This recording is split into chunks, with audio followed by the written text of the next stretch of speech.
Alors, ça va beaucoup plus loin puisque cette image va être continuée alors que jusqu'ici, c'était toujours une référence collective, le Messie comme personnalité corporative, comme Messie, fils de Dieu. Les premiers chrétiens vont comprendre que si Jésus les appelle ses frères, il nous appelle frères, c'est que nous aussi, nous bénéficions de la même adoption filiale. Et c'est pour ça que l'Apocalypse va développer cet aspect en disant, ça c'est l'Apocalypse au chapitre 3, verset 21, vous savez que Jésus fait des admonestations à chacune des églises, des 7 églises, mais en même temps, il fait une promesse à chacune des églises.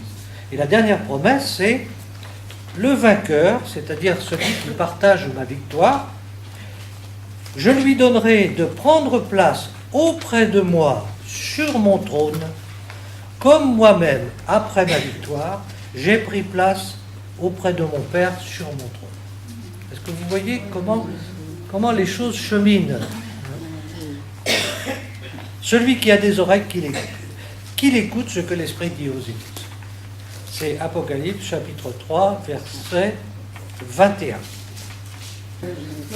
Mais ce qui est intéressant, c'est de voir à travers les textes le cheminement de la pensée, et l'évolution, et les changements de niveau, etc. 6 heures. Il y a encore bien des choses à dire, évidemment. L'histoire de la montagne, par exemple, vous voyez que Jésus donne rendez-vous sur la montagne. Et on a déjà rencontré plusieurs montagnes chez Matthieu, les béatitudes, la montagne de la transfiguration qui n'est pas nommée. On est toujours sur la même montagne, en fait. C'est la même montagne sur laquelle Moïse aussi est monté, autrefois. C'est la grande montagne symbolique. Et pourquoi la Galilée? Ça, c'est quand même important. Pourquoi Matthieu utilise le mot nation, pour dire on va aller donc enseigner toutes les nations, et pourquoi il a donné rendez-vous en Galilée? C'est parce qu'il nous a averti dès le début de son ministère que Jésus allait rejoindre la Galilée des nations.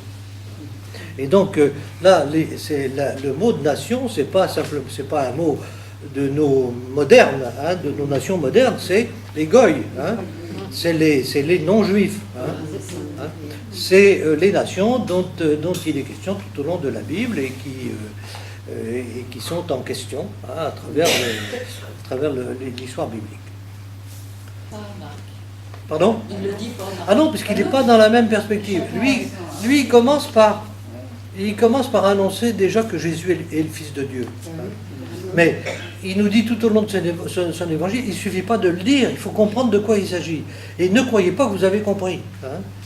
Et donc, je vais vous faire aller plus loin. Mais Matthieu, il a eu le temps de mariner toute la parole avant, puisque lui, Voilà. il est bien après. Oui. Alors, ce qui est frappant aussi, c'est de voir qu'il dit « aller enseigner et baptiser ». C'est les deux choses importantes. Matthieu, c'est un rabbi. 5 discours chez Matthieu. Marc, c'est que des paroles extrêmement courtes. Là, c'est 5. L'Église romaine, notre Église, a beaucoup aimé Matthieu.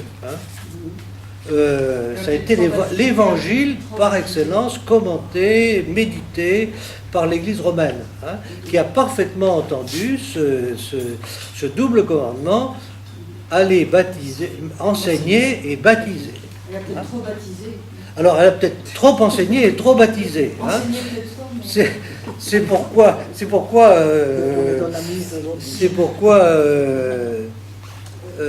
Paul VI a mis un petit bémol en disant l'Église doit se faire conversation. C'est-à-dire qu'elle doit non seulement enseigner, mais aussi écouter. Donc là, on va de l'information à la communication. l'Église doit se faire conversation. C'est toujours à l'ordre du jour. Hein. Oui, de plus en plus. Ne croyez pas qu'on a fini d'étudier Matthieu. Hein. Est-ce que Matthieu est un témoin direct? Je ne suis pas sûr. Moi, je Mais je pense que chez l'un et l'autre, il y a une fidélité au premier témoin. Ça ne me pose pas de problème pour moi. Sauf que les perspectives sont différentes. Ben, ce qu'on dit habituellement, c'est que Marc, enfin ce que dit la tradition chrétienne, c'est que Marc est un disciple de Pierre. Hein, il a reçu directement son enseignement de Pierre. Bon, mais nous n'avons aucun moyen de le vérifier. Des disciples de Pierre.